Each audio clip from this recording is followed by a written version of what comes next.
தக்காளி ஜாம் பண்ண போகிறேன். அதுக்கு பாருங்கள், நாட்டு தக்காளி தான் எனக்கு கிடச்சது. பெங்களூர் தக்காளியில் பண்ணாலும் சூப்பராக இருக்கும்.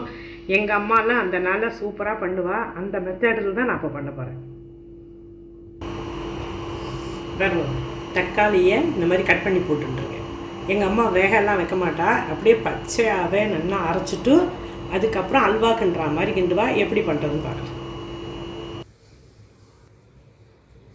பாருங்கள், தக்காளி இந்த மாதிரி வழுமூணு அரைச்சி வச்சுக்கணும்.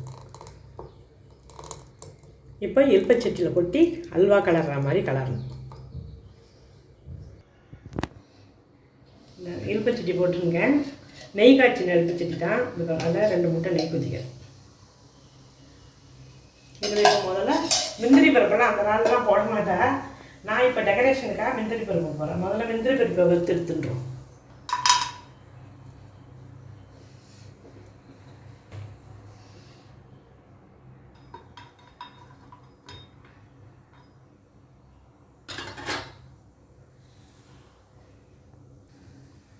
முந்திரி பருப்பு என்ன வறுத்து எடுத்துட்டேன். இப்போ பாருங்கள், தக்காளி ஜூஸை ஆட் பண்ணுறேன்.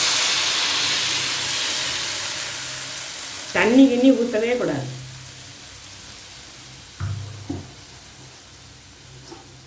இதை அப்படியே நல்லா 10 நிமிஷம் வேகணும். அதுக்கப்புறமா அதுக்கு தகுந்த சுகர் போட்டு ஏலக்காய் பொடி போட்டு எங்கள் அம்மா பண்ணுவாள். அந்த நாளில் சப்பாத்திக்கு தக்காளி ஜாம் தான் சூப்பராக இருக்கும்.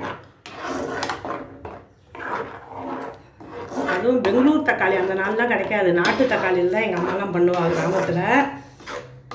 ரொம்ப நல்லா இருக்கும் சப்பாத்தியும் ஜாமும்.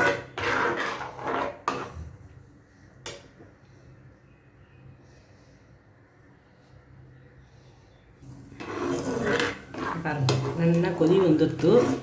இன்னும் 5 நிமிஷம் கொதிக்கணும். நல்லா 10 நிமிஷம் நல்லா வேந்ததுக்கப்புறமா சுகரை போட்டு சுகர் நல்லா ரெண்டும் மிக்ஸ் ஆகி பாகு பதம் வந்துடும். அப்போ தான் ஜாம் ரொம்ப நல்லா இருக்கும்.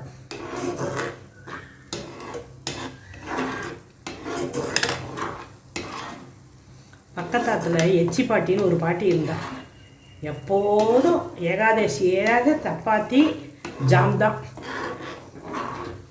மங்களம் ஜாம் பண்ணியிருக்கேன், எப்படி இருக்குது பாருன்னு கொண்டு கொடுத்துருவா. 2 சப்பாத்தியும் ஜாமும்.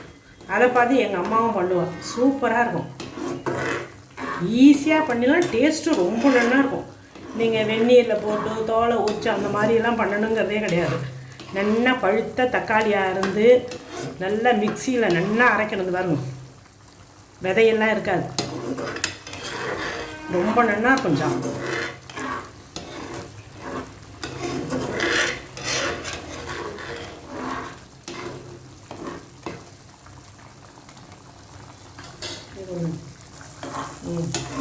இன்னும் கொஞ்சம் நல்லா கொதிக்கணும்.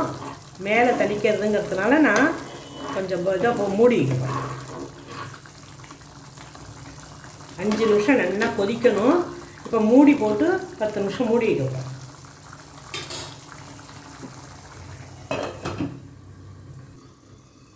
பாருங்கள், 10 நிமிஷம் நல்லா மூடி வச்சு கொதிச்செடுத்து ஓப்பன் பண்ணுறேன்.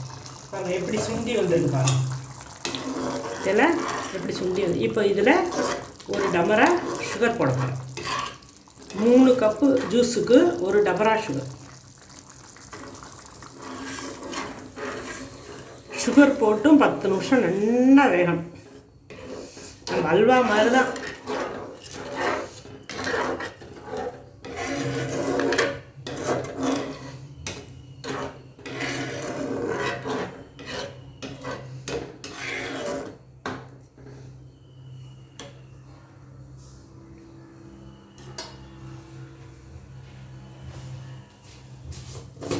லைட்டாக கொஞ்சோண்டு சால்ட்டு, கொஞ்சமாக இது துளியோண்டு சால்ட்.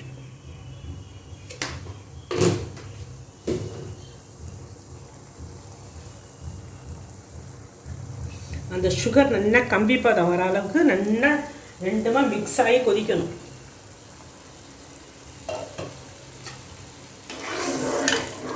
அதுக்கப்புறமா நெய் ஊற்றணும்.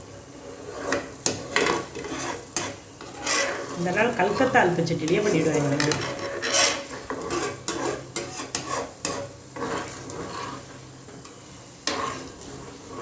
கலரே எப்படி சேஞ்ச் ஆகிருப்பாரு. இன்னும் அல்வா மாதிரி கொதிக்கணும். அப்படியே சூப்பராக. இந்த மறுபடியும் இப்போ மூடி வைக்க பாருங்க.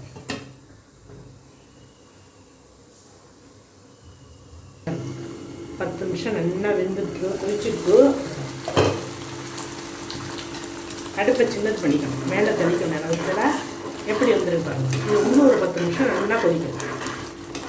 இப்போ ஒரு மிக்ஸ் பண்ண போகிறோம். வேறு ஒன்றும் இல்லை, கொஞ்சம் கலரி விடணும் இல்லையா. இப்போல்லாம் இந்த மாதிரி இல்பச்சட்டியெல்லாம் வந்துருக்கு. அந்த நாளில் கிடையாது, கல்கத்தா இல்பச்சட்டி தான் வந்தாங்க. இன்னும் ஒரு 5 நிமிஷம் நல்லா கொதிக்கணும். இதுக்கு வந்து நான் 1/2 கிலோ தக்காளி எடுத்துட்டுருக்கேன், 200 கிராம் சுகர் எடுத்துட்டுருக்கேன். இதான் இதுக்கு கொஞ்சமாக நெய் ஊற்ற போகிறேன் கடைசி. மறுபடியும் 5 நிமிஷம் மூடி வைக்க போகிறேன்.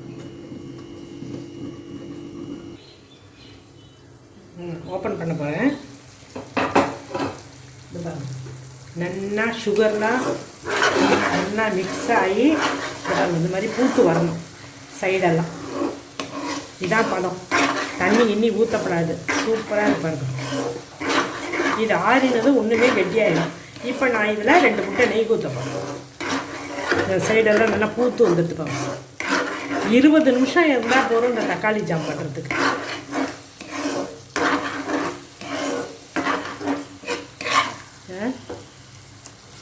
இப்போ இதில் 2 முட்டை நெய் ஊற்றப்போம்.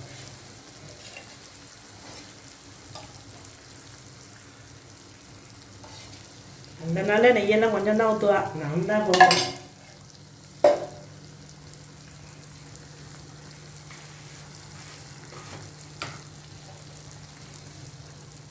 கொஞ்சமாக ஏலப்பொடி. இது தக்காளி அல்வான்னு தான் பேர். அதனால இப்போ தான் ஜாம்கரம் நம்ம பற்றில எப்படி நெய்யை இது பண்ணிடலாம். இப்போ நம்ம ப்ரெட்டை கூட வாட்டிட்டு குழந்தைகளுக்கு நம்ம ஜாம் தடவி கொடுக்கணும்.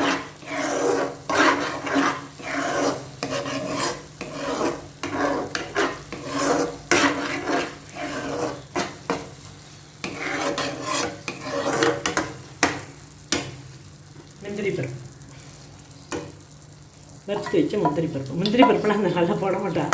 எல்லாம் இப்போ காலம் மாறி போயிடுத்துல, அதனால் நான் போடுறேன்.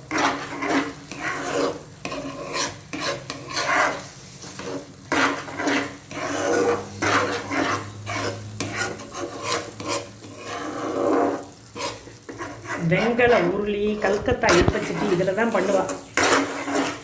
ஏகாதேசி சப்பாத்திக்கு தொட்டுக்கிறதுக்கு இந்த ஜாம் தான்.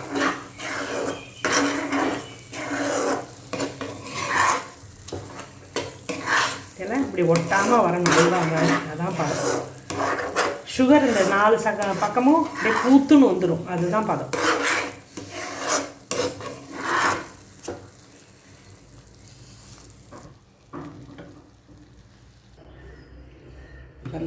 தக்காளி ஜாம் ரெடியாக எடுத்து இதை வந்து சப்பாத்தி ப்ரெட்டு இதுக்கெல்லாம் தொட்டுன்னு சாப்பிட்லாம். சூப்பராக இருக்கும்.